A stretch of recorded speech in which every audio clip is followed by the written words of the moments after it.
হ্যাঁ,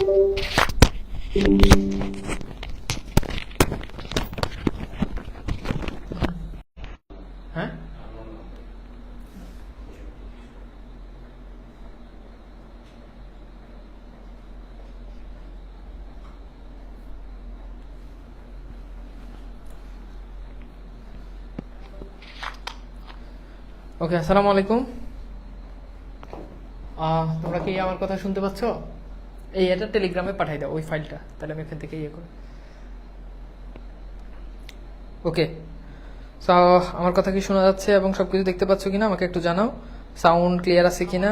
আমি একটু দুঃখিত যে একটু লেট হয়ে গেছে আজকে, আসলে ওয়াইফাই একটু প্রবলেম করতেছিল। ওয়াইফাই বিল শেষ, তারপর আবার রিচার্জ করে তারপর ক্লাসে ঢুকলাম। তো সবাইকে একটু মেনশন করে দাও যাতে করে সবাই আমাদের ক্লাসে যুক্ত হতে পারে। তো আজকে খুব চমৎকার একটা ক্লাস হবে ইনশাল্লাহ, রেইনকোটের উপর। ওকে, তো এই গুরুত্বপূর্ণ টপিকটা নিয়ে আজকে আমরা আসলে আলোচনা করব, ঠিক আছে? তো সবাইকে একটু মেনশন দাও প্লিজ, যাতে করে সবাই যুক্ত হতে পারে। তো এটা নিয়ে কথা বলবো আজকে, অনেক কথাবার্তা বলবো, এন্ড খুব চমৎকার একটা গল্প, আসলে সবকিছু নিয়ে কথাবার্তা বলবো। তো ঠিক আছে, দেখতে পাচ্ছ এবং সবকিছু ঠিক আছে? ওকে, সবাই একটু মেনশন দিয়ে দাও।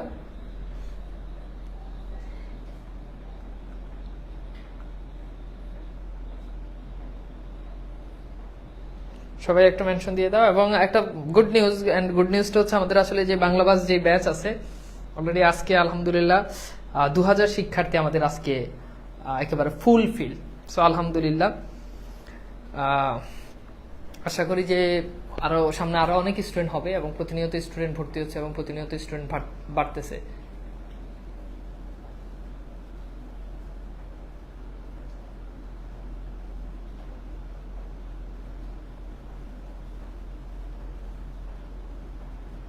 ওকে ফাইন, তাহলে ভাই আমরা একটু শুরু করি। আমার কাছে কেন জানি তোমাদের কমেন্ট আসতেছে না, তোমরা কমেন্ট করতেছো না নাকি আমার কাছে কমেন্ট আসতেছে না, আই ডোন্ট নো, যে আসলে আমি বুঝতেছি না কেন জানি আসতেছে না। আচ্ছা, আমি এই ফোনটা দিয়ে একটু ট্রাই করি যে আসলে। তো তাহলে শুরু করি। হ্যাঁ, তো রেইনকোট গল্প কেউ একটু বলতে পারবা যে রেইনকোট গল্পটা আসলে কোন কোন প্রেক্ষাপটে আসলে লিখেছেন আখতারুজ্জামান ইলিয়াস, আমরা সবাই জানি। তো রেইনকোট গল্পের আসলে মূল বিষয়বস্তু হচ্ছে, খাতায় লিখো, রেইনকোট গল্পের বা বইতে লিখে রাখো যে রেইনকোট গল্পের মূল বিষয়বস্তু হচ্ছে মুক্তিযুদ্ধ চলাকালীন সময়ে ঢাকার পরিবেশ পরিস্থিতির বর্ণনা। কি বলছি বলো তো? মুক্তিযুদ্ধ চলাকালীন সময়ে ঢাকার পরিবেশ পরিস্থিতির বর্ণনা রেইনকোট গল্পে পাওয়া যায়। রেইনকোট গল্পের মূল বিষয়বস্তু কি? শুধু মুক্তিযুদ্ধ বললে হবে না, শুধু মুক্তিযুদ্ধ বললে হবে না। কি বলতে হবে বলতো?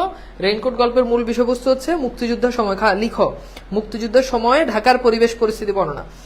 এখন ছোটবেলায় তোমরা ভিটিভিতে মুক্তিযুদ্ধ ভিত্তিক যুদ্ধের ছবি দেখছো, যুদ্ধের ছবি দেখছো না? খেয়াল করে দেখো, সেই যে যতগুলো যুদ্ধের ছবি দেখছো, ছায়াছবি, এই ছবিগুলো সবগুলো দেখো গ্রাম কেন্দ্রিক। সব একটু চিন্তা করো, সবগুলো গ্রাম কেন্দ্রিক না? তো এই রেইনকোট গল্পটা হচ্ছে এমন একটা গল্প যেটা আসলে গ্রাম কেন্দ্রিক না, যেটা শহর কেন্দ্রিক। অর্থাৎ ঢাকা শহরে তখন আসলে পরিবেশ পরিস্থিতি কেমন ছিল সেইটা নিয়ে আসলে এটা লিখেছেন, ঠিক আছে? এই গল্পটা আসলে লিখেছেন। তো আমরা একটু দেখি। রেইনকোট গল্পটি বাংলা কথা সাহিত্যের অনন্য অসাধারণ প্রতিভাধারী, প্রতিভার অধিকারী আখতারুজ্জামান ইলিয়াসের স্বাধীনতা যুদ্ধের সময়কার ঢাকার পরিস্থিতি নিয়ে রচনা করেছেন। এই যে এখানে মূল ঘটনা চলে আসছে। কি বলছে বলতো? যে স্বাধীনতা যুদ্ধের সময়কার ঢাকার পরিবেশ পরিস্থিতি নিয়ে এই গল্পটা আসলে মূলত লেখা হয়েছে। মুক্তিযুদ্ধের শেষ পর্যায়ে ঢাকা তথা বাংলাদেশের যুদ্ধ অবস্থা, মুক্তিযুদ্ধের শেষ পর্যায়ে, খুব গুরুত্বপূর্ণ এটা। অর্থাৎ মুক্তিযুদ্ধের একেবারে শুরু থেকে শেষ পর্যন্ত এরকম না, শেষ পর্যায়ে অর্থাৎ শেষের দিকে তখন ঢাকার বাংলাদেশের যে যুদ্ধ অবস্থা, পাকিস্তানি সেনাবাহিনীর বর্বর নিপীড়ন, এরপর হচ্ছে হত্যাযজ্ঞের মধ্য দিয়ে ঢাকা শহরের মানুষের যে আতঙ্কগ্রস্ত জীবন চিত্র, সেটা এখানে ফুটে উঠেছে। মুক্তিযোদ্ধাদের তৎপরতা এবং এদেশীয় রাজাকারদের সাথে মিলে পাক হানাদারদের নৃশংসতার চিত্র অঙ্কিত হয়েছে। গল্প কথক প্রফেসর নুরুল হুদা, খুব ইম্পর্টেন্ট, পরীক্ষায় যদি প্রশ্ন আসে যে গল্প কথক কে, অর্থাৎ কার জবানিতে এটা বর্ণনা করা হয়েছে, উত্তর হচ্ছে প্রফেসর নুরুল হুদা। এবং প্রফেসর নুরুল হুদা, তার সম্পর্কে আমরা একটু পরে জানবো। বর্ণনার মাধ্যমে তখনকার যুদ্ধকালীন অবস্থাকে তুলে ধরা হয়েছে। রেইনকোটের প্রতীকী তাৎপর্য অসাধারণ, যেটা তার শ্যালক, অর্থাৎ শ্যালক মানে কি? শ্যালক মানে হচ্ছে তার শালা, অর্থাৎ বইয়ের ভাই। আমরা বলি না এই শালা, এটা হচ্ছে কি? সেই শ্যালক। শ্যালক মানে কি? এই শালা। ওকে, মুক্তিযুদ্ধে মিন্টুর তার এই যে শালা, তার নাম হচ্ছে মিন্টু। হ্যাঁ, বর্ষার দিনে সেটা গায়ে দিয়ে সাধারণ, মানে মুক্তিযুদ্ধে ছিল তার শালা, এই শালার রেইনকোট পরে সে একটা ভাব পাইছে, মানে সে সেটা গায়ে দিয়ে সাধারণ ভীতু প্রকৃতির মানুষ, তার মানে এখান থেকে জানলাম নুরুল হুদা ভীতু প্রকৃতির মানুষ, তার মধ্যে সঞ্চারিত হয় কি উষ্ণতা। খুব ইম্পর্টেন্ট, এখানে ঢাকা ইউনিভার্সিটির প্রশ্ন আসছে যে মিন্টুর রেইনকোট গায়ে দিয়ে নুরুল হুদা কি ফিল করে, উষ্ণতা ফিল করে, এবং কি ফিল করে, সাহস ফিল করে। এরপর হচ্ছে কি বলতো, দেশপ্রেম ফিল করে। গল্পটিতে মহান মুক্তিযুদ্ধের অবিনাশী চেতনাকে, অবিনাশী মানে কি, যেটাকে বিনাশ করা যায় না, যেটাকে ধ্বংস করা যায় না, চেতনা কি করেছে, ধারণ করা হয়েছে। তাহলে বুঝতে পারছো ঘটনা বাবা? এই যে লাইক দেখ, কথা কি বুঝছো সোনামণিরা, তোমরা কি বুঝতে পেরেছো? খুব সিম্পল। তাহলে যদি পরীক্ষা প্রশ্ন আসে মুক্তিযুদ্ধের রেইনকোট, ধরো তুমি যদি আমার পাঞ্জাবি পরো, একদিন তোর বললাম যে পর আমার পাঞ্জাবি, তোমার ভিতরে একটা মানে ভাব আইবো যে একটা মহান নায়ক নায়ক একটা ভাব আইবো যে তানভীর ভাইয়ের পাঞ্জাবি পড়ছে, মানে নিজের নায়ক নায়ক মানে সুপারস্টার একটা ভাব আসবে। এটা স্বাভাবিক না? এটা তো খুব সিম্পল। নিজেকে অনেক স্মার্ট, সুদর্শন, হ্যাঁ হ্যান্ডসাম মনে হবে যখন তুমি আমার ধরো, যদি কখনো এই সৌভাগ্য হয়, ধরো আমার একটা পাঞ্জাবি তুমি পড়লা, ঠিক আছে, হ্যাঁ মেয়েরা প্রশ্ন করে না যে ভাই আমরা কি পরবো, তো ধরো ছেলেদের কথাই ধরলাম, এখন পড়লা, তাহলে তোমার ভিতরে কি এই ভাবটা আসবে না? তো মুক্তিযুদ্ধ ছিল মিন্টু, এই মিন্টুর এই ড্রেস পরে, রেইনকোট পরে তার ভিতরে একটা ভাব চলে আসছে, তার ভিতরে দেশপ্রেম সঞ্চার হয়েছে, ঠিক আছে, বুঝছো? আচ্ছা, তাহলে চলো এরপর আমরা একটু দেখি এখানে। তো এখানে রয়েছে, এটা প্রকাশিত হয় কত সালে? 1995 সালে। পরে এটি লেখকের সর্বশেষ গল্প গ্রন্থ। এটা মনে রাখবা, জাল স্বপ্ন স্বপ্নের জাল, জাল স্বপ্ন স্বপ্নের জাল, এই গ্রন্থ থেকে এটা সংকলন করা হয়েছে। ওকে, আচ্ছা, এইবার আমরা একটু এটা পড়ি। তো এখানে নুরুল হুদা, তার বউ আসমা, তার দুটা বাচ্চা কাচ্চা ছিল সেগুলো, এবং তিনি কলেজের প্রফেসর ছিলেন। তো আমরা একটু পড়ি। বলছে, ভোররাত থেকে বৃষ্টি, আহা বৃষ্টির ঝমঝম ভোল। ভোল মানে কি? ভোল মানে হচ্ছে ধ্বনি বা আওয়াজ বা সাউন্ড। তাহলে বৃষ্টির ভোরবেলা থেকে, পরীক্ষা যদি প্রশ্ন আসে বৃষ্টি কখন থেকে শুরু হয়েছে, উত্তর হচ্ছে ভোরবেলা থেকে। এই বৃষ্টির মেয়াদ আল্লাহ দিলে পুরা 3 দিন, অর্থাৎ টানা 3 দিন বৃষ্টি হচ্ছে, কারণ শনিতে 7, মঙ্গলে 3, আর সব দিলে দিন। এটা জেনারেল স্টেটমেন্ট, এটা হচ্ছে সাধারণ কথা। স্পেসিফিক ক্লাসিফিকেশন আছে। স্পেসিফিক ক্লাসিফিকেশন মানে কি? মানে এই যে বৃষ্টি কবে থেকে শুরু হয়েছে এটা নির্দিষ্ট সংজ্ঞাও আছে। যেমন মঙ্গলের ভোরের রাতে হইল শুরু, হ্যাঁ, 3 দিন মেঘের গুরু গুরু, অর্থাৎ 3 দিন মেঘের গুরু গুরু। তারপর বুধের সকালে নামলো জল। তাহলে পরীক্ষায় যদি প্রশ্ন আসে যে জল কখন, অর্থাৎ পানি কখন নামছে, উত্তর হচ্ছে বুধবার সকালে। বিকেলে মেঘ কয় এবার চল। বৃহস্পতিবার শুক্র কিছুই বাদ নাই, কিন্তু এখন ভুলে গেছে। যেটুকু মনে পড়ছে, পুরো বেড কাভারের নিচে গুটি সুটি মেরে শুয়ে আরেক ফসলা ঘুমিয়ে নেওয়ার জন্যই যথেষ্ট। অর্থাৎ যখন বৃষ্টি হয় তখন দেখবা যে মন চায় যে আর একটু ঘুমাই, একটু ঘুমাই। এই বৃষ্টি, এই বৃষ্টির মধ্যে কি করি, একটু ঘুমাইনি। তো এই যে তার মনে হচ্ছে কি একটু গুটি সুটি মেরে কি করবে, এক ফসলা ঘুমিয়ে নিবে, মানে একটুখানি সে কি করবে, ঘুমিয়ে নিবে। অন্তত 3 দিন ফুটপাত বন্ধ। 3 দিন ফুটপাত বন্ধ মানে কি বুঝছো? এই ফুটপাত বলতে বোঝানো হচ্ছে এই যে বন্দুকের আওয়াজ, বুঝছো? এইটা বদলার বন্দুক বারুদ কি একটু জিরিয়ে নিবে না? অর্থাৎ এই যে বন্দুক বারুদ এগুলো কি একটু বিশ্রাম নিবে না? অর্থাৎ এগুলো বিশ্রাম নেওয়ার জন্য মনে হয় যে বৃষ্টি নামছে। এরপর কি বলছে, এই কটা দিন নিশ্চিন্তে আরাম করো, অর্থাৎ এবার নিশ্চিন্তে আরাম করো। তার হলো কই ম্যান প্রপোজেস, মানে মানুষ, ম্যান প্রপোজেস মানে কি, মানুষ ভাবে এক হয় আর, মানে আমি ভাবছি আমি অনেক ঘুমাবো এই বৃষ্টিতে, বাট সেটা তার হলো না। এমন চিৎকার বাদলায় সকালের দরজায় প্রবল করা নাড়া শেষে হেমন্তের শীত শীত পর্দা ছিঁড়ে ফালাফালা করে ফেললো, সব ভেস্তে দিল মিলিটারি মিলিটারি। অর্থাৎ যখনই ক্রিং ক্রিং ক্রিং ক্রিং কি কলিং দিছে তখন বললো মিলিটারি মিলিটারি, তখন ঘরে ক্রিং ক্রিং বাজা মানে মিলিটারি আসছে, বুঝছো? আজ আর তার ঘরে, মানে আজ আমার তার ঘরে চলে আসছে। আল্লাহ গো, আল্লাহুম্মা আনতা সুবহানাকা ইন্নী কুনতু মিনাজ জালিমিন। যখন মানুষ কি করে, বিপদে পড়ে, চোখে মুখে যখন তারা দেখে, তখন এই দোয়া করে, আল্লাহুম্মা আনতা সুবহানাকা ইন্নী কুনতু মিনাজ জালিমিন। বুঝছো? পড়তে পড়তে সে দরজার দিকে এগোয়। আর এই কয়েক মাস তার, হ্যাঁ, কত সূরাই সে মুখস্থ করেছে। রাস্তায় বেরুলে 5 কালেমা সবসময় রেডি থাকে ঠোঁটের উপর, সূরা মুখস্থ 5 কালেমা সবসময় ঠোঁটে থাকে। কখন মিলিটারি শুট করে আর কখন মরে যায়, মরার আগে অন্তত কালেমাটা পড়ে নিতে পারলেই হয়, ঠিক আছে? কোন দিক থেকে কোন মিলিটারি ধরে, তবু একটা না একটা ভুল হয়ে যায়। দোয়া মনে থাকলে তারপর কি ঠিকই, কিন্তু টুপিটা নিতে ভুলে যায়। অর্থাৎ দোয়া মনে আছে কিন্তু টুপি নিতে ভুলে গেছে, অথবা কোনো সময় টুপি নিছে কিন্তু দোয়ার মুখ দিয়ে আসতেছে না, দোয়া ভুলে গেছে। দুটো ছিটকানি, এই যে তার দরজার কথা বলছে, দুটো ছিটকানি আছে তার দরজায়, একটা খিল। তাহলে দুটো ছিটকানি, একটা খিল এবং একটা কাঠের ঢাসা। ওই যে দেখবা গ্রামে, ধরো এটা হচ্ছে দরজা, এটা সব জায়গায় থাকে এরকম, এইখানে দেখবা যে ছিটকানি, এইখানে একটা ছিটকানি, বুঝছো? এরপর খিল থাকে, এরপরে যে এখানে ঢাসা থাকে এরকম, মাঝখান দিয়ে আরেকটা লাগাই যায়। দরজার কপাট ফাঁক করতে বাতাস আর বৃষ্টির ঝাপটার সঙ্গে ঘরে ঢুকলো প্রিন্সিপালের পিয়ন। তাইলে এবার তো বাচ্চা আল্লাহ মিলিটারি না। ধরো তুমি ভাবতেছ যে আজকে তোমারে কেউ এসে মারবো, তোমার বাপে অথবা তোমার মা আজকে রুমে করা দিতেছে, তুমি ভাবছো মারবো তোমার মা। আস্তে আস্তে আস্তে দরজাটা খুলে দেখো মা না, দেখলে যে তোমার খালা। তখন তোমার কি ভালো লাগবে না? তো খুলে দেখে কি প্রিন্সিপালের পিয়ন। আলহামদুলিল্লাহ মিলিটারি নয়, পিয়নকে ধরে জড়িয়ে ধরে চুমু খেতে ইচ্ছে করছে। মানে এটা মানে তুমি বলে যে নুরুলুদার সমস্যা আছে, মানে সে পুরুষ মানুষ, সে অর্থ বলে না বাবা, এটা বলে মানে আবেগ আবেগ আবেগ, সে এতটাই খুশি হয়েছে মনে হচ্ছে তাকে ধরে ঠাস করে একটা চুমা দিয়ে দিই, বুঝছো? তো এটা কিন্তু অন্য চুমা না, বুঝছো? এটা মাথায় রেখো। কিন্তু লোকটার চিনচিনে গলা গম্ভীর স্বরে হাঁকে, হাঁকে মানে কি আমরা জানি এটাকে স্যার নে সালাম দিয়া বলে ভাঙাচুরা গলায় খোঁচা খোঁচা দাঁড়িয়ে। এই যে এখান থেকে আমরা পিয়ন সম্পর্কে জানতে পাই যে ভাঙাচুরা গলা, তার গলা ছিল কেমন ভাঙাচুরা গলা, খোঁচা খোঁচা দাঁড়ি, ছোট ছোট দাঁড়ি। লোকটা নিজের বাক্যের কোমল শ্বাসটুকু শুষে নেয় এবং হুকুম ছাড়ে, তলব কিয়া আবি জানে হোগা, কি ব্যাপার, অর্থাৎ কি ব্যাপার তাকে জিজ্ঞেস করেছে। বেশি কথা বলার সময় নাই, কলেজের দেওয়াল ঘেঁষে কারা বোমা ফাটিয়ে গেছে গত রাতে। অর্থাৎ দেওয়াল ঘেঁষেই কে যেন কারা যেন বোমা ফেলে, মানে মিসক্রিয়েন্ট লোক। হ্যাঁ, এখানে একটা হিন্দিতে লিখে দিছে না উর্দুতে লিখে দিছে। অর্থাৎ এখানে মানে হচ্ছে কি দুষ্কৃতিকারীরা বৈদ্যুতিক ট্রান্সফার, এখানে দুষ্কৃতিকারী বলতে তারা বোঝাচ্ছে মূলত মুক্তিযোদ্ধারা। অর্থাৎ তারা বৈদ্যুতিক ট্রান্সফরমার উড়িয়ে দিয়েছে, ফিরে যাওয়ার সময় প্রিন্সিপাল স্যারের বাড়িতে গ্রেনেড ছুড়েছে, গেট ভেঙে গেছে। আন্দোলনের সময় দেখা নাই গণভবন কিভাবে ভাঙচুর করে ফেলছে, এইভাবে তারা এগুলো ভাঙচুর করছে। ভয়াবহ কাণ্ড। ইলেকট্রিক ট্রান্সফরমার তো কলেজের সামনে দেওয়াল ঘেঁষে, এখান থেকে পরীক্ষা দেয় যে ইলেকট্রিক ট্রান্সফরমার কোথায়, কলেজের সামনে দেওয়াল ঘেঁষে। তারপর দেখো দেওয়ালের পর বাগান, খুব ভালো করে খেয়াল করো। এটা হচ্ছে ধরো দেওয়াল কলেজের, এই দেওয়ালের পর হচ্ছে কি একটা বাগান, খুব ভালো করে এই চিত্রটা ভালো করে খেয়াল করো।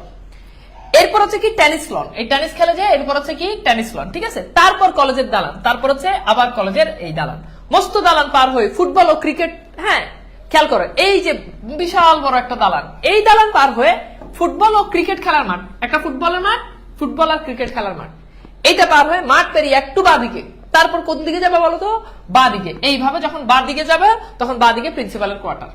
তাহলে ঘটনা বুঝছো, মানে কি রকম বর্ণনা দিচ্ছে যে তারপর কলেজের দালান, তারপর মস্ত দালান পার হয়ে ফুটবল ক্রিকেট বক্কচক বোধ কাহিনী। এখান থেকে যেটা পরীক্ষার প্রশ্ন আসে যে বাঁ দিকে, কোন দিকে, বাঁ দিকে প্রিন্সিপালের কোয়ার্টার, তার সঙ্গে মিলিটারি ক্যাম্প, আবার এই প্রিন্সিপালের সঙ্গে এইটা হচ্ছে প্রিন্সিপালের কোয়ার্টার, এটার সাথে আবার মিলিটারি ক্যাম্প।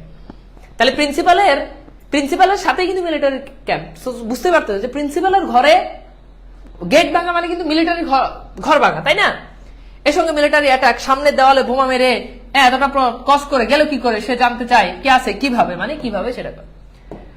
প্রিন্সিপালের পিয়ন জানবে কি করে উত্তর, মানে সে আপনি বলতে পারবেন, মানে সেটা আমি কিভাবে জানি, আপনি টিচার, আপনি জানবেন, মানে সেই বা বলবে কি করে। পিয়ন কি তার মিসক্রিয়েন্টদের লোক ভাবে নাকি, তার মাথায় আপনা আপনি নিচু হলে মুখ দিয়ে পানির মতো গড়িয়ে পড়ে। ইসহাক মিয়া বইঠে বইঠে চাটা খাইয়ে বসো বসো চাটা খাও, আমার এই 5-7 মিনিট লেগেগা, মানে আমার 5-7 মিনিট লেগে যাবে। নেহি নেহি না না, নাস্তার আমন্ত্রণ ফিরিয়ে দিয়ে ইসহাক বলে আব্দুস সত্তার মির্জা, মানে এখানে হিন্দিতে বলছে, এটা উর্দুতে বলছে, এটার এখানে দেওয়া আছে আব্দুস সত্তার মিধা, বাসায় যেতে হবে। অর্থাৎ সে এইখান থেকে আবার আব্দুস সত্তার মিধা বাসায় যাবে। আব্দুস সত্তার মিধা তিনিও কিন্তু কলেজের টিচার, মানে প্রফেসর। আপনি এখনই আসুন, এক কর্নেল সাহেব ইতিমধ্যে চলে এসেছেন, সব প্রফেসরকে ডেকেছেন, তাড়াতাড়ি আসুন। কোথায় রাখছে? প্রিন্সিপালের এই যে পিয়ন, প্রিন্সিপাল নিজেই ছিল মূলত কি প্রিন্সিপাল, তার সে থাকতো ওই ঢাকা কলেজ, এখানে মূলত কলেজ বলতে ঢাকা কলেজকে বুঝেছে। ঢাকা দেখতে মাইর যা, আবার তাকাইছে, দেখ ক্লাস নিতেছি না মামা, যা, শান্তি নেই ভাই। আমার বাঙিনের দুইটা আছে টিকিট এটা দেখা, বুঝছো, বিয়ে করা, বাচ্চা নেওয়া শখ মরিয়া গেছে, বিয়ে করবো না, কি জ্বালা রে ভাই। বাসায় আইসে ঠিক মতো ক্লাসে নিতে পারি না, আমি ক্লাস নিই এনে আইসা দরজার ভিতর দিয়ে ইয়ে করে দেয়, পানি ঢেলে দেয়, কি একটা অবস্থা। শান্তি মতো ক্লাসে ডাক দিই, 2 মিনিট যা 3 মিনিট পর আবার চলে আসে, মানে 2 মিনিটে মনে করে যে থাকে না। এমনি হয় পোলাবেন এত, আমরা কত, মানে আমি কত ঠান্ডা ছিলাম, মানে কত ঠান্ডা ছিলাম ছোটবেলায়।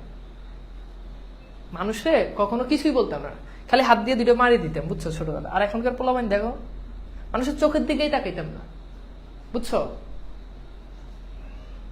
চোখের দিকে তাকিয়ে যাবে না, কপালে তাকিয়ে থাকতাম। আর এখনকার পোলাবেন দেখো সব, আমি দেখি তো সব ছোট পোলাবেন এরকম। আমরা আমি যে এরকম মানে ঠান্ডা ছিলাম, এরকম মানে শরীর ঠান্ডা ছিল, মাথা গরম ছিল, তো এখনকার পোলাবেন আসলে এরকম না। তো এখানে আমরা কি বুঝলাম বলতো, এখানে আমরা বুঝলাম যে সে কি, সে ওই পিয়ন, আবার আব্দুল সত্তার মৃধা কলেজের আরেক শিক্ষক তার বাসাতে যাবে। কর্নেলের নেতৃত্বে মিলিটারি হাতে কলেজটা এবং তাকে ন্যস্ত করে ইসাক বেরিয়ে যায়। রাস্তায় গড় গড় করতে থাকা বেবি ট্যাক্সির গর্জন তুলে সে রওনা হলো জিওগ্রাফির প্রফেসরের বাড়ির দিকে। ইসাক নিজেই এখন মিলিটারি। এই যে দেখো, এই আব্দুল সত্তার মৃধা, এই যে আব্দুল সত্তার মৃধা, সে ছিল জিওগ্রাফির প্রফেসর। ওকে, আচ্ছা, ইসাক নিজেই এখন মিলিটারি কর্নেল বলা চলে, অর্থাৎ ইসাক মিলিটারিদের সাথে থাকতে থাকতে সে এখন নিজেই মিলিটারিদের কর্নেল হয়ে গেছে, বুঝছো? আচ্ছা, এরপর দেখো, তবে ভোরবেলা কলেজের ভিতর কর্নেল খোদ চলে আসে, অর্থাৎ ভোরে কলেজের ভিতর, এই কলেজ বলতে ঢাকা কলেজ, কর্নেল খোদ মানে নিজেই চলে আসে। সে হয়তো ডেমোটেড হয়েছে লেফটেন্যান্ট কর্নেলে, অর্থাৎ হয়তো ইসাকে তখন কর্নেল থেকে ডিমোশন হয়েছে, কি ডিমোশন হয়েছে, আর সেটা হয়েছে কি লেফটেন্যান্ট কর্নেল, আরো নিচেও নামতে পারে, মানে কোন একটা অঘটন ঘটছে। এটাই, যেহেতু কলেজে ভোরেই কর্নেল চলে আসছে, তার মানে একটা অঘটন হয়েছে। অঘটনটা কি, অলরেডি আমরা একটা আজ পাইছি যে প্রিন্সিপালের যে ইয়া রয়েছে ঘরে, সেখানে গেট ভেঙেছে, কিন্তু ক্যাপ্টেনের এদিকে তাকে ঠেলা মুশকিল মিলিটারি। আচ্ছা, আজকের ক্লাসের কোয়ালিটি অনেক হাই না? মানে তোমাদের কাছে মনে হচ্ছে আজকে কিন্তু মানে খুব জাকানাকা সিস্টেম আজকে কিন্তু ক্লাস নিতেছি। তোমরা মানে ক্লাসের মানে ভিডিও কোয়ালিটিতে একটু প্রবলেম ছিল, একদিন একটু প্রবলেম হয়েছে, একটা পোলা পোস্ট দিছে যে ভিডিও কোয়ালিটি আরো ডেভেলপ করা দরকার। আরে বেটা, ভিডিও কোয়ালিটি ইয়ে করার লাগে এনে কত কিছু আছে, তুমি বুঝো নাই? পোলা পাই, ঠিক আছে? তো এখন আজকে দেখো না, পুরো সিস্টেম করে ফেলেছি, সব আলোকিত করে ফেলছে, আলোকিত। আজকে কিন্তু ফ্রেশ হই নাই, কিন্তু আমাকে কিন্তু প্রচুর ফ্রেশ লাগতেছে। কেন? কোয়ালিটি, আজকে কোয়ালিটি আরো অনেক টাকা খরচ করছি। মানে ওর কথা হলো যে কি ভাই, ভিডিও কোয়ালিটি কিন্তু যথেষ্ট ভালো। ও হুদে মানে আমার কিছু টাকা খরচা করানোর লেগে একটা পোস্ট দিয়ে দিছে যে মানে আমার কিছু টাকা খরচ হয়েছে, মানে টাকা তো তোরে দিছি, হ্যাঁ টাকা দিয়ে তো কোর্স কিনছি, টাকা খরচ করো, আকামে খরচ করো, আমার কি, মানে ওর ভাবটাই সেরকম, মানে টাকা জমাইতে দিব না আমার। আচ্ছা, এইবার আসো, এর লাগে আজকে কতগুলো টাকা আমার খরচ হয়েছে। যাই হোক, তবু তোমরা সুখে থাকো। আচ্ছা, তারপর দেখো মিলিটারির প্রাদুর্ভাবে, মানে মিলিটারির প্রাদুর্ভাব মানে কি, মানে অহেতুক যখন কেউ চলে আসে, কোনো কাম ছাড়াই আকামে চলে আসে, তো এই মিলিটারিরা অহেতুক চলে আসার পর থেকে, হ্যাঁ, তাকে দেখে কলেজের সবাই তটস্থ। এপ্রিলের শুরু থেকে সে বাংলা বলা ছেড়েছে। এপ্রিলের শুরু থেকে, এখানে কিন্তু ইসাক মিয়া, সে এপ্রিলের শুরু থেকে বাংলা বলা ছেড়ে দিছে, কারণ বাংলা বললে বুঝবে বাঙালি, সে উর্দু বললে বুঝবে যে পাকিস্তানি, বুঝছো? কোন কালে দাদা না পরদাদার, হ্যাঁ, ভাইরাম মানু থেকে কে যেন দিল্লিওয়ালা কোন সাহেবের খাস খানসামা, মানে খানসামা মানে হচ্ছে যারা খাবার পরিবেশন করে, ছিল, সেই সুবাদে দিন রাত এখন উর্দু বলে, অর্থাৎ তার কোন জানি অনেক দূরের দাদা এরকম একটা আত্মীয়, সে কি ছিল, খানসামা ছিল, মানে আহার পরিবেশন করতো দিল্লিওয়ালাদের, সেই সুবাদে সে এখন উর্দু বলে। যেতেই হবে, এবার বলছে যেতেই হবে, এই কথাটা কার? এই কথাটা শুনে কি মনে হয় যে এটা ছেলের বয়স না মেয়ের বয়স বলো তো? যেতেই হবে, বলো যেতেই হবে, মেয়েরা বলে যেতেই হবে। অসময় বৃষ্টিতে ভিজে তোমার হাঁপানির টানটা আবার, মানে তার ক্যারিং বউ তাকে বলতেছে, ওগো অসময় তুমি যদি এখন আবার বৃষ্টিতে ভিজো, তোমার হাঁপানির টানটা আবার। তার মানে এখান থেকে আমরা জানি নুরুল হুদার সমস্যা ছিল, তার বইয়ের কথা থেকে আমরা জানি কি নুরুল হুদার প্রবলেম ছিল, কি ছিল, সমস্যা ছিল। সমস্যাটা কি? হাঁপানির সমস্যা। কি সমস্যা? হাঁপানির সমস্যা। ওকে, বইয়ের ওইসব সোহাগ মানে কি ভালোবাসা, সোহাগের কথা শুনলে কি চলবে? বউ কি প্রিন্সিপালের ধমকের ভাগ নিবে? আর উপরে তার উপর কলেজে কর্নেল এসেছে, কোপালে আজ কি আছে আল্লাহ জানে। ফায়ারিং স্কোয়াড মানে যেখানে দাঁড় করায় গুলি করে, ওই জায়গাতে দাঁড় করায়। যদি কর্নেল সাহেবের হাতে পায়ে ধরে ঠিক কোপালে গুলি চালানোর হুকুম জারি করানো যায় না, অর্থাৎ কর্নেল সাহেবের হাত পা ধরবে যে বাবা আমার সব জায়গায় গুলি করে না, কোপালে গুলি করেন যাতে আমি একসাথে মরে যাই, এটা নুরুল হুদা সে কল্পনা করতেছে, বুঝছো? প্রিন্সিপাল কি তার জন্য কর্নেলের কাছে এই তদবিরটুকু করবে না? অর্থাৎ প্রিন্সিপাল কি কর্নেলকে এইটা বলবে না যে আচ্ছা ও আমার কলেজের টিচার, ও যেহেতু বলছে কোপালে গুলি করে, আপনি উপরে নিচে কোনো জায়গায় না করে ডিরেক্ট কোপালে করেন, এটা বলতেছে আর কি। তো এরপর দেখো, পাকিস্তানের জন্য প্রিন্সিপালের দিন রাত দোয়া দূরত পড়ে। এই কলেজের প্রিন্সিপাল, সে দিন রাত পাকিস্তানের জন্য দোয়া দূরত পড়ে, লিখেছে আখতারুজ্জামান ইলিয়াস। আর এখন আমরা পাকিস্তান মানেই মনে করি কি দাড়ি টুপিওয়ালা, কিন্তু সে কিন্তু কলেজের প্রিন্সিপাল, কথা ভালো করে বুঝো, মাদ্রাসার প্রিন্সিপাল না, কলেজের প্রিন্সিপাল। সে পাকিস্তানের জন্য দোয়া দুরুদ পড়ে। আর আমাদের কাছে চিত্রটা ফুটাই তুলছে কে, যে দোয়া দুরুদ পাকিস্তানের জন্য দোয়া দুরুদ পড়ে মানে কি, হুজুর পাকিস্তানের জন্য দোয়া দুরুদ পড়ে মানে কি, টুপিওয়ালা, দাড়িওয়ালা, পাঞ্জাবিওয়ালা, তাই না? তো ইতিহাস কি হয়, পরিবর্তন হয়, ইতিহাস বিকৃত হয়। তো যাই হোক, সেগুলোতে মাঝে। এরপর দেখো, সময় নাই অসময় নাই আল্লাহর দরবারে কান্নাকাটি করে এবং সময় করে কলিগদের গালাগালিও করে। মানে এক পাকিস্তানের জন্য দোয়া দুরুদ পড়ে, আবার কলিগদের, কলেজের অন্যান্য যে টিচার আছে এদেরকে ইচ্ছা মতো গালাগালিও করে। কিছু মানুষ আছে না যে নামাজও পড়ে 5 ওয়াক্ত, নামাজ পড়ে বাইরে মনে করে গালি দেওয়া শুরু। 5 ওয়াক্ত নামাজ মিস নাই, নামাজ মিস নাই, কিন্তু গালি দিতেও আবার ভুল করে না। তো এরকম এপ্রিল মাসের মাঝামাঝি প্রিন্সিপাল মিলিটারি বড় কর্তাদের সাথে সবিনয় নিবেদন করেছিলেন পাকিস্তানকে। যদি প্রিন্সিপাল নিবেদন করেছিল পাকিস্তানের সেনাবাহিনীদের বা যারা উপরস্থ ছিল মিলিটারিদের কাছে, পাকিস্তান যদি বাঁচাতে হয় তো সব স্কুল কলেজ থেকে শহীদ মিনার হটাও, সব স্কুল কলেজ থেকে শহীদ মিনার ভেঙে দাও। তাহলে পাকিস্তানের শরীরের কাটা ছিল শহীদ মিনার, এক একজনের শরীরের কাটা এক একটা, এক এক শাসকের শরীরের কাটা এক একটা। কোন শাসকের শরীরের কাটা ছিল শহীদ মিনার, কোন শাসকের শরীরের কাটা ছিল মেধা, কোন শাসকের শরীরের কাটা ছিল লেবাস। কথা কি বুঝছো না? আরো গভীরে যেতে হবে, আর গভীরে না যায়। এগুলো হলো পাকিস্তানের শরীরের কাটা। তাহলে পাকিস্তানের শরীরের কাটা কি ছিল? শহীদ মিনার।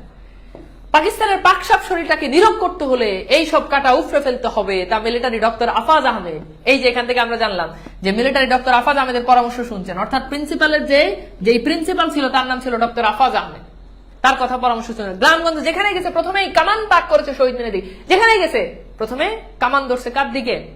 শহীদ মিনারের দিকে। দেশে একটা কলেজে শহীদ মিনার অক্ষত নাই, মানে সব কলেজে শহীদ মিনার ভেঙে ফেলছে। তা প্রিন্সিপাল তাদের এত বড় একটা পরামর্শ দিল, আর সামান্য একটা লেকচারারকে গুলি করার সময় শরীরের আলতু ফালতু জায়গা বাদ দিয়ে কপালটা টার্গেট করার অনুরোধ করলে মানবে না। অর্থাৎ প্রিন্সিপাল তাদের কত কাজ করছে। প্রিন্সিপাল যদি বলে ঠিক আছে এটা আমার কলেজের লেকচারার, এর কপাল বরাবর গুলি করেন, তাহলে এটা কি তারা মানবে না? আবার প্রিন্সিপালকে সে এত সার্ভিস দিচ্ছে, তার কলিগদের, হ্যাঁ তাও বা সাবঅর্ডিনেটের জন্য এত কিছু করতেছে। তারপর দেখো প্যান্টের ভেতরে পা গলিয়ে দিয়ে, মানে প্যান্টের ভিতরে পা একটা ঢুকাচ্ছে, দিতে দিতে শুনে রান্নাঘর থেকে বউ বলছে তাড়াতাড়ি চলে এসো, বৃষ্টি শুরু হওয়ার আগে মিরপুর ব্রিজের দিক থেকে গুলির আওয়াজ আসছিল। এখন কি হয়, কখন কি হয়, এসব কথা এখন বলার দরকার কি? রেডিও টেলিভিশনে হরদম বলছে সিচুয়েশন নরমাল। এটা কিন্তু সব শাসকরাই বলে। শাসকরা যখন শোষণ করতে থাকে আর মিডিয়া যখন তাদের কবজে যখন চলে আসে, মিডিয়াকে যখন তারা নিয়ন্ত্রণ করে, তখন সবকিছু নরমাল। এই জন্য তখনও কিন্তু বলছে রেডিও টেলিভিশন কি হরদম বলছে সিচুয়েশন নরমাল। ইতিহাসের পুনরাবৃত্তি ঘটে। এইটা 24 এসে ঘটবে, এইটা আরো 5 বছর পরে গেলেও ঘটবে, এটা আরো 10 বছর পরে গেলেও ঘটবে, একদম জীবনের সাথে মিলিয়ে নিবে। পরিস্থিতি স্বাভাবিক, মানে দুনিয়া ধ্বংস হয়ে যাক, কিন্তু আমাদের শ্রদ্ধেয় ভালোবাসার জায়গা, শ্রদ্ধার জায়গা, ভালোবাসার জায়গা, হ্যাঁ আমাদের যে বিটিভি, আমরা যেটাকে কলিজার অন্তরস্থল থেকে কলিজা দিয়ে যেটাকে হ্যাঁ ভালোবাসি, সেই টিভি চ্যানেল, সেই ভিটিভি সবসময় বলে পরিস্থিতি স্বাভাবিক, বি পজিটিভ। এই জন্য বলা হয় বি পজিটিভ, সবসময় পজিটিভ থাকো, নেগেটিভ থাকো। দুনিয়া ধ্বংস হয়ে যাক কিন্তু তুমি পজিটিভ, স্বাভাবিক। এটাই সুন্দর। এভাবেই বিটিভি বছরের পর বছর আমাদের মধ্যে ভালোবাসা মিলিয়ে দিয়েছে এবং সামনেও মিলাবেন আমরা আশা করি।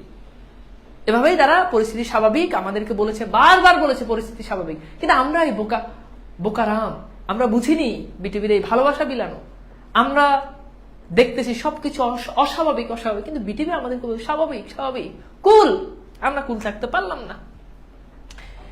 দুশ্মনকে সম্পূর্ণ কবজা করা গেছে, দুশ্মনকে কবজা করা গেছে, বুঝছো? মানে যারা দেশ এবং জাতির বিপক্ষে, তাদেরকে আমরা শক্ত হাতে দমন করেছি। কথা কি বুঝতে পারছো? আমরা সবকিছু হ্যান্ডেল করতে পারবো। আমরা করোনাকেও কি করতে পারবো? হ্যান্ডেল করতে পারবো। আমরা করোনার থেকেও আরো শক্তিশালী।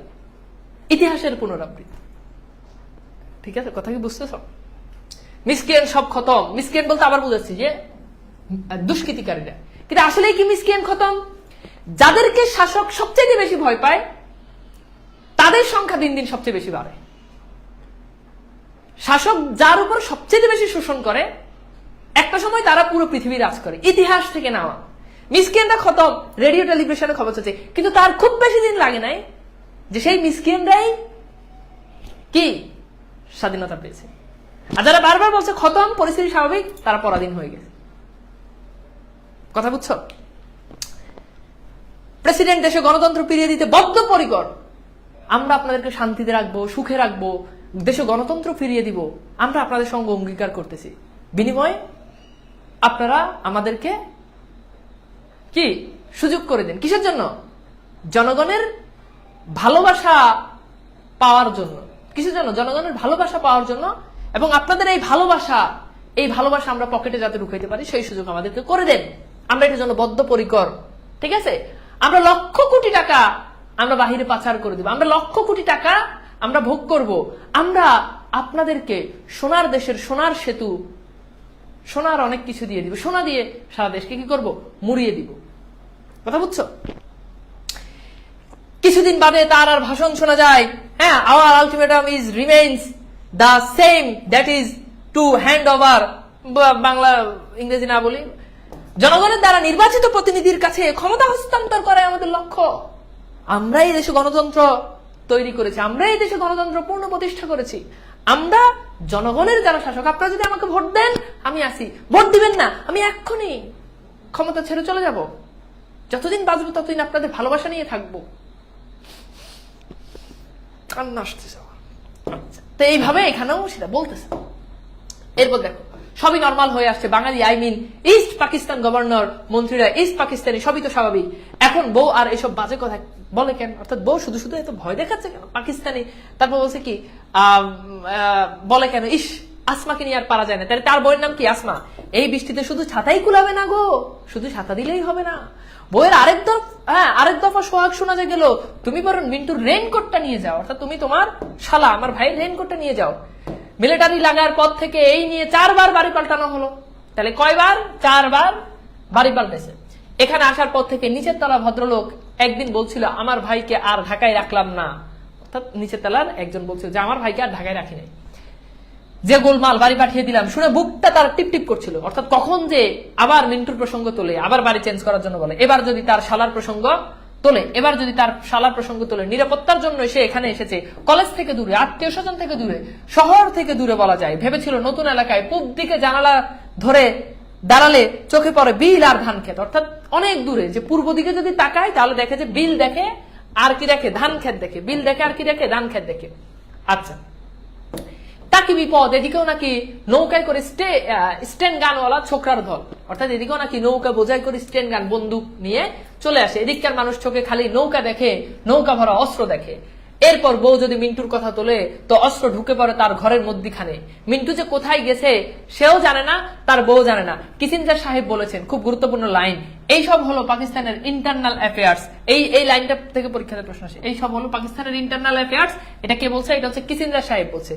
মানুষ মেরে সাফ করে দেয়, বাড়িঘর গ্রাম হাট বাজার জ্বালিয়ে দিচ্ছে, কারো কোনো মাথা ব্যথা নাই, এইসব হলো ইন্টারনাল অ্যাফেয়ার্স। না, এই ধরনের ভাবনা, হ্যাঁ, এই ধরনের ভাবনা ধারে কাছেও গেছতে দেওয়া ঠিক নয়। নিচের ফ্ল্যাটে থাকে ওয়েল্ডিং ওয়ার্কশপের মালিক, অর্থাৎ ওই যে বিভিন্ন ঝালাই টালাই কাজ যারা করেন, তো এই তাদের নিচের ফ্ল্যাটে থাকে কে?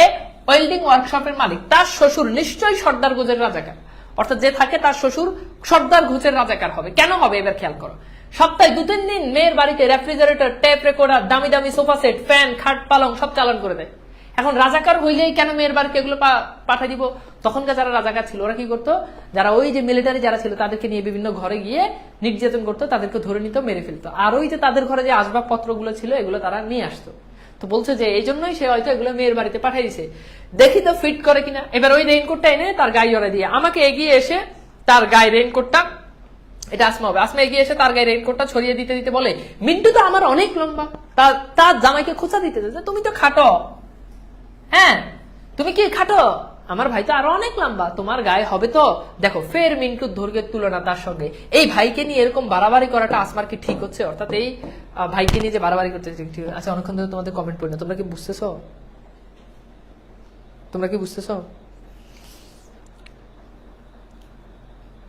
বুঝছো?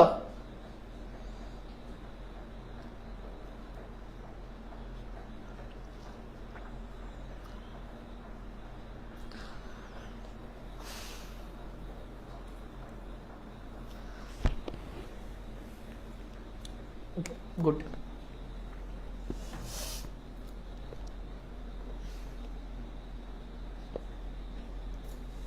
আচ্ছা, কি কোনো স্কিপ হয়েছে নাকি? একটা দুইটা লাইন কি স্কিপ হয়েছে?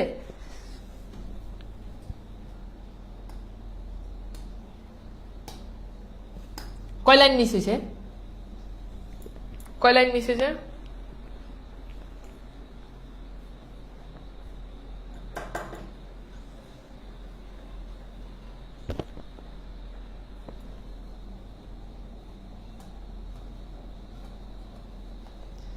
আচ্ছা ঠিক আছে। আচ্ছা এবার যেটা যদি দুই একটা লাইন যদি স্কিপ হয়ে যায় তো এটা তো এখানে আসলে আনার সুযোগ নাই, তোমরা একটু দাগ দিয়ে রাখো, হ্যাঁ, নিজের মতো করে পড়িয়ে নিও। আচ্ছা এরপর বলছি, ভালোই হলো তোমার গোড়ালি পর্যন্ত ঢাকা পড়েছে, অর্থাৎ সে তো কি ছিল, খাটো ছিল, এই জন্য মিন্টু তো লম্বা ছিল, এই জন্য লম্বা মানুষের জিনিস যখন কারো একেবারে পরাই দেয় তখন তার একেবারে গোড়ালি পর্যন্ত ঢাকা যায়। পায়ে, হ্যাঁ পায়েও বৃষ্টি লাগবে না। এখানেই আসমা শেষ নয়, রেইনকোটের সঙ্গে কার টুপি এনে ছড়িয়ে দেয় তার মাথায়, অর্থাৎ রেইনকোটের যেই টুপি ছিল সেটাও তার মাথায় কি করে লাগাই দেয়। আব্বু ছোট মামা হয়েছে, আব্বু ছোট মামা হয়েছে। 2.5 বছরের মেয়ে সদ্য ঘুম ভাঙা বুলি শুনে সে চমকে উঠে, অর্থাৎ 2.5 বছরের এই মেয়ে যখন ঘুম ভাঙা গলায় যখন বলে যে আব্বু ছোট মামা হয়েছে তখন সে কি করে, চমকে উঠে। মিন্টু কি ঢুকে পড়লো অস্ত্র শস্ত্র হাতে, অর্থাৎ মিন্টু কি অস্ত্র শস্ত্র সহ ঢুকে পড়লো যখন বলছে ওই মানে মামার রেইনকোট গায়ে দেওয়াতে মামা বলতেছে আব্বু ছোট মামা হয়েছে। এখন বাপ মনে করতে যে আল্লাহ আমার শালা কোনো অস্ত্র শস্ত্র নিয়ে ঢুকে গেছে কিনা ঘরে, এর মানে পিছন পিছন ঢুকেছে মিলিটারি। মিন্টু যদি ঘরে ঢুকে তার মানে নিশ্চিত পিছন পিছন মিলিটারি ঢুকছে, তার মানে না দরজার ছিটকানি খিল সব বন্ধ। এবার দরজার দিকে তাকায় দেখে যে ছিটকানি খিল সব বন্ধ। তার কি মিন্টুর মতো দেখাচ্ছে? এবার ভাবতে যে আমাকে কি তাহলে মিন্টুর মতো দেখাচ্ছে, মিলিটারি আবার ভুল করে বসবে না তো। এর মধ্যে তার 5 বছরের ছেলেটা, তাই দেখো তার মেয়ের বয়স 2.5 বছর আর ছেলের বয়স 5 বছর, গম্ভীর স্বরে পর্যবেক্ষণ করে রায় দেয় আব্বুকে ছোট মামার মতো দেখাচ্ছে। আব্বু তাহলে মুক্তিবাহিনী, তা না? অর্থাৎ ছেলে বলছে আব্বুকে ছোট মামার মতো দেখাচ্ছে, আব্বু কি মুক্তিবাহিনী, এটা বলতেছে। ওকে আচ্ছা, কারণ সে জানে, ছেলে জানে যে তার মামা মুক্তিবাহিনী। এ তো ভাবনার কথা। ড্রেসিং টেবিলের সামনে দাঁড়িয়ে নিজেকে নতুন রূপে সে ভেবাচাকা খায় না, খাওয়া ভঙ্গ পাচ্ছে, হ্যাঁ ভয় পাচ্ছে। বৃষ্টির দিনে সে রেইনকোট গায়ে দেওয়াটা অপরাধ হবে কেন, অর্থাৎ এই রেইনকোটটা এটা তো মুক্তিযোদ্ধারা পড়তো, তো এইটা গায়ে দিলে মিলিটারিরা কেন মনে করবে মুক্তি। যেমন পুলিশের রেইনকোট কেউ যদি মুক্ত মানে রাস্তায় যদি বের হয় তাহলে পুলিশ বৃষ্টির দিন যে কেউ পড়তে পারে, তাই না? তো সেটা সে বলতেছে। মিলিটারি কি তার বিবেচনা বোধ নাই? মিলিটারি কি আর বিবেচনা? প্রিন্সিপাল ডক্টর আফাজ আহমেদ ঠিকই বলেন। তাহলে তিনি কি বলেন শোনেন, মিলিটারি যাদের ধরে মিছে মিছে ধরে না, সাব সার্ভিস অ্যাক্টিভিটিস এর সঙ্গে সামহাউ আদার্স ইনভলভ, অর্থাৎ তাদের অ্যাক্টিভিটিস, তাদের বিভিন্ন কার্যকলাপ দেখে তাদেরকে ধরো, অথবা আদার ইনভলভ, কিংবা তারা অন্য কোনো কাজে জড়িত আছে, মুক্তিবাহিনীর কোনো কাজের সাথে জড়িত আছে, নাইলে ধরে না। সে তো বাপু এসব থেকে শত হাত দূরে। অর্থাৎ নুরুলদা বলতে যে আমি তো বাবা এইসব থেকে কি অনেক দূরে। শালা তার বর্ডার ক্রস করলো, ফিরে এসে দেশের ভেতর ধামাধাম মিলিটারি মারে, তাতে তার দুলাভাইয়ের দোষটা কোথায়? অর্থাৎ আমার শালা মিলিটারি মারে, আমার তো এত দোষ নাই। এই যে মিলিটারির প্রত্যেক দিন ঢাকা শহরে বাজার পোড়ায়, বস্তিতে আগুন লাগাই দেয়, টপাটপ মানুষ মারে, মেয়েদের ধরে নিয়ে যায়, সে কখনো এসব নিয়ে একটু শব্দ করেছে? অর্থাৎ বলছে যে এই যে তারা নানা রকম এত অত্যাচার করে, এত কিছু করে, আমি কি কখনো এগুলি নিয়ে কি কখনো কোনো কথা বলেছি? বুঝছো তোমরা?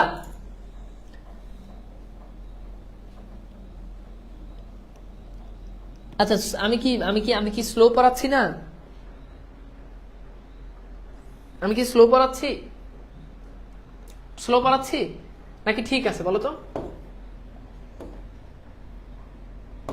আচ্ছা এরপর দেখো, কলেজের দেওয়াল ঘেঁষে প্রিন্সিপালের কোয়ার্টারের পাশে মিলিটারির ক্যাম্প, ক্লাস সব বন্ধ, অর্থাৎ তখন কলেজে কোনো ক্লাস হচ্ছে না, ছেলেরা কেউই আসে না, মাস্টারদের হাজিরা দিতে হয়, তাও বহু টিচার গা ঢাকা দিয়েছে কবে থেকে, অর্থাৎ মাস্টারদের হাজিরা দিতে হয় কিন্তু অনেক টিচার আসে না।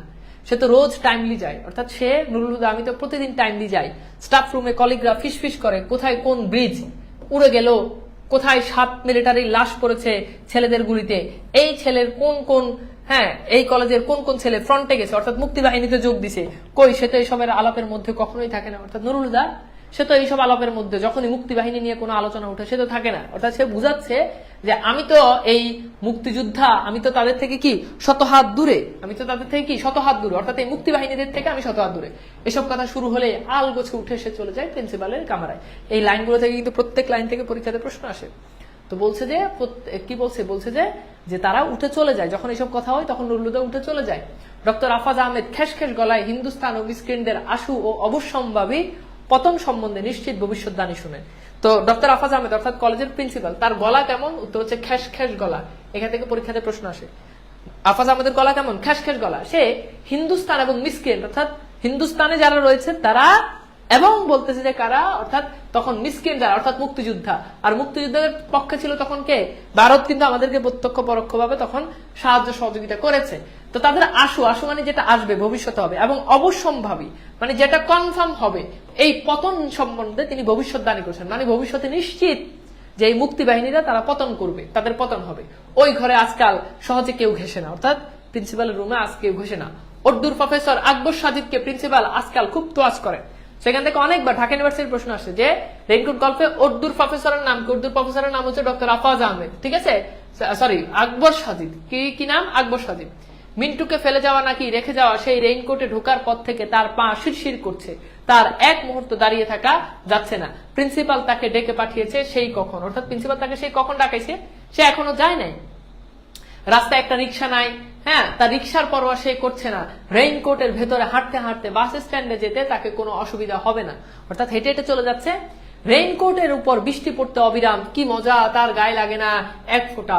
টুপির বারান্দা বেয়ে পানি গড়িয়ে পড়লে কয়েক ফোঁটা সে চেটে দেখে, অর্থাৎ রেইনকোট কেউ পড়ছো কিনা এইভাবে যখন পানি করে তখন সেইভাবে জিহ্বা দিয়ে কি করে, জিহ্বা দিয়ে পানিটা চেটে দেখে। তারপর কি বলছে যে ঠিক পানসে স্বাদ নয়, অর্থাৎ সেই পানির স্বাদ ঠিক পানসে নয়। টুপির তেজ কি তা পানিতে লাগলো নাকি?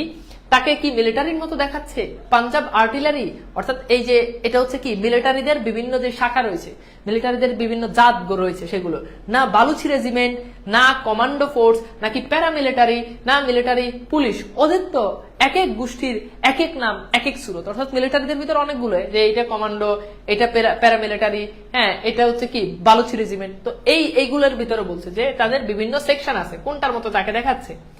রেইনকোটে তাকে নতুন করে কোনো বাহিনীর লোক মনে হচ্ছে হোক, সে বেশ হন হন করে হাঁটে। এখান থেকে পরীক্ষার প্রশ্ন আসবে যে রেইনকোট গায়ে দিয়ে নুরুল হুদা কিভাবে হাঁটে? উত্তর হচ্ছে হন হন করে। শেষ হেমন্তের বৃষ্টিতে বেশ শীত ভাব, কিন্তু রেইনকোটের ভেতরে কি ওম, অর্থাৎ রেইনকোটের ভেতরে খুব ওম মানে কি আরাম, গরম, বুঝছো? মিন্টুটা এই রেইনকোট রেখে গিয়ে কি ভালোই করেছে। বাস স্ট্যান্ডে পৌঁছে বাসের জন্য তাকে তাকাতে হয় উত্তরে। এখান থেকে ঢাকা ইউনিভার্সিটির প্রশ্ন আসছে যে বাসের জন্য, বাস স্ট্যান্ডে নুরুল হুদা বাসের জন্য কোন দিকে তাকাইছে? উত্তর হচ্ছে উত্তর দিকে। মিলিটারি লরির লেজটাও, মিলিটারির লরি মানে হচ্ছে গাড়ি, অর্থাৎ মিলিটারির যে গাড়িগুলো, এই গাড়িগুলো লরির লেজটাও দেখা যায় না, মানে মোটেই দেখা যাচ্ছে না। আবার তার বাসেরও নামগন্ধ নাই, অর্থাৎ মিলিটারি জিপগুলো দেখা যাচ্ছে না, আবার বাসও দেখা যাচ্ছে না। হ্যাঁ, তারপর দেখো বাস স্ট্যান্ডে পৌঁছে বাসের জন্য তাকে তাকাতে হয় উত্তরে, এটা তো আমরা পড়লাম। বাস স্ট্যান্ডে জনপ্রাণী বলতে একেবারেই একলা, অর্থাৎ বাস স্ট্যান্ডে তেমন কিছুই নাই। রাস্তার পাশে পান, বিড়ি, সিগারেট, ছোট দোকানদার ঝাপ একটুখানি তুলে দোকানদারও তাকিয়ে রয়েছে উত্তরেই, অর্থাৎ উত্তর দিক থেকে কোনো গাড়ি আসে কিনা এই জন্য এইভাবে একটু ঝাপ খুলে সেও তাকায় আছে। ওদিকে কি কোনো গোলমাল হলো নাকি? দোকানদার ছেলেটা একটু বাচাল টাইপের। তো পরীক্ষাতে প্রশ্ন হবে রেইনকোট গল্পে বাচাল টাইপের, বাচাল কাকে বলা হয়েছে? উত্তর হচ্ছে দোকানদার ছেলে। তাহলে দোকানদার ছেলেটা কি টাইপের বলতো? একটু বাচাল টাইপের। বাস স্ট্যান্ডে তাকে দেখলেই ছোড়াটা বিড়বিড় করে বলে, কাল শোনেন নাই মিরপুর বিল দিয়া 2 নৌকা বোঝাই করে আইছিল, একটা জিপ উড়াইয়া দিছিল, অর্থাৎ একটা জিপ, মিলিটারিদের একটা জিপ উড়াই দিছিল মুক্তি বাহিনীরা, কমপক্ষে 5টা খানসেনা খতম। এই 5টা খানসেনা বলতে কাদেরকে বোঝানো হয়েছে বলতো ভাইয়া? অর্থাৎ মুক্তি বাহিনীদের, বুঝছো? তাদেরকে কি করেছে? খতম করে দিয়েছে। বিবিসি কইছে, বিবিসি নিউজ, তারা বলছে কি রংপুর দিনাজপুরের হাফের বেশি জায়গায় স্বাধীন, অর্থাৎ রংপুর এবং দিনাজপুরের অর্ধেকেরও বেশি জায়গা অলরেডি স্বাধীন। এর মধ্যে চিপচিপে বৃষ্টিতে লালচে আবা তুলে হ্যাঁ এসে পড়লো লাল রঙের স্টেট বাস। তো এখান থেকে ঢাকা ইউনিভার্সিটির প্রশ্ন আসছে যে নুরুল হুদা যেই গাড়িতে করে গিয়েছে সেই গাড়ির রংটা কি? উত্তর হচ্ছে লাল রং, লাল রঙের একটা গাড়িতে করে গিয়েছে। বাসে যাত্রী কম, না কন্ডাক্টররা সবসময় যেমন খালি গাড়ি বলে চেঁচাই সেরকম নয়, অর্থাৎ কন্ডাক্টররা দেখবা যে সারা সবসময় গাড়ি মনে করে ভরপুর ফিল আপ, তবুও তারা বলবে এই সিট খালি, সিট খালি। তো এটাই বলছে যে এরকমটা নয়, আসলেই গাড়ি কিন্তু খালি। কমান্ডারও চিল্লাচ্ছে গাড়ি খালি, আসলে কিন্তু গাড়ি খালি, সত্যি সত্যি অর্ধেকের বেশি সিট খালি। সে বাসে উঠলে তার রেইনকোটে পানি পড়তে লাগলো বাসের ভিজে মাটিতে। এজন্য একটু খারাপ কথা, অন্তত টিটকানি শোনার কথা, কিন্তু কেউই তাকে কিছু বলছে না। অর্থাৎ তার যেই রেইনকোটের পানিতে পুরো মানে বাস যে সয়লাভ হয়ে যাচ্ছে তাকে কিন্তু আসলে কেউ কিছু বলতেছে না। ঠোঁটে তার একটু হাসি বেছানো থাকে, সেই নীরব একটু স্পষ্ট হাসির কারণ কি? এই যে তার রেইনকোটের পানিতে ভাসে সয়লাভ হয়ে গেল, কেউ টুশব্দ করছে না, তার পোশাক কি সবাইকে ঘাবড়ে দিল নাকি? অর্থাৎ সে চিন্তা করতেছে আমার পানিতে বাস ভিজে সয়লাভ হয়ে যাচ্ছে, অথচ আমাকে কেউ কিছু বলতেছে না, তার মানে কি আমার এই পোশাকটাকে কি সবাই ভয় পেয়েছে? খালি রাস্তায় না, খালি রাস্তায় পেয়ে বাসে চলে, খালি রাস্তা পেয়ে বাস চলে খুব জোরে, অর্থাৎ বাস খুব জোরে চলে, কিন্তু তার আসনটি সে নির্বাচন করতে পারছে না, কোন আসনে সে বসবে, সব আসন তো ফাঁকা।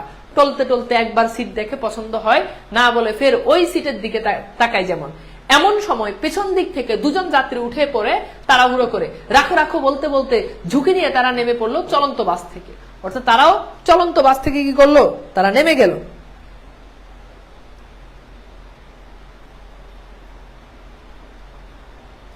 বুঝছো, বুঝতেছো ভাইয়া?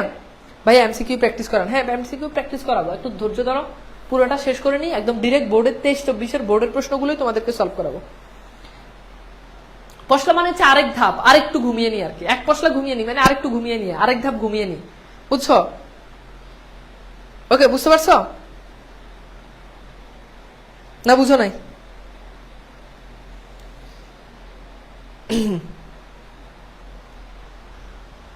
ওকে, তো আজকে আমরা এই একটু পর্যন্ত পড়ি, হ্যাঁ বেশি না পড়ি। পরের ক্লাসে আবার বাকি অর্ধেক পড়বো, এরপর হচ্ছে আমরা প্রশ্ন সলভ করব। বাকি অর্ধেক পড়বো গদ্য, তো এগুলো আসলে বেশি পড়লে একটু মাথায় হিজিবিজি লেগে যায়, তবে সমস্যা নাই, নেক্সট ক্লাসে আমরা আবার এমসিকিউ সহ প্র্যাকটিস করবো। আর তোমাদের আগামী ক্লাসটা হয়তো শুক্রবার, মানে আগামীকালই হয়তো হবে, অর্থাৎ এইটার যে অংশটা এটা শেষ করে দিব, কেন শুক্রবার একটা নতুন টপিক আমরা পড়াবো,